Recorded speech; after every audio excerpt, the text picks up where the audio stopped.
So, Big Thief just released the song Red Moon today, and quickly want to show you just how to play it. It's just 3 chords.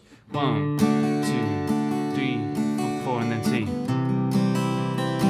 G.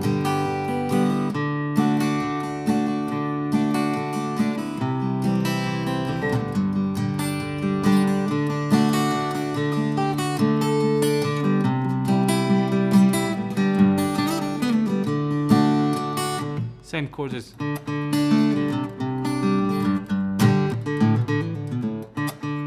It's in D mixolydian. It's like the key of G uses these chords G, C, D.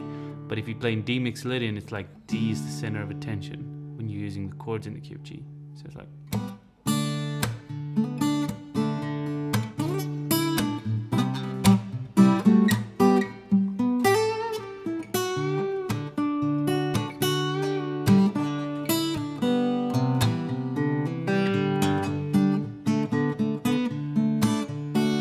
So you can't say it's in the key of D because then it wouldn't have that C chord in there. So in the key of D mixolydian. You could say it's in the key of G, but that also wouldn't work because then it would be like, okay, well then G should be the one sounding like home. But the D sounds like home. So it's like.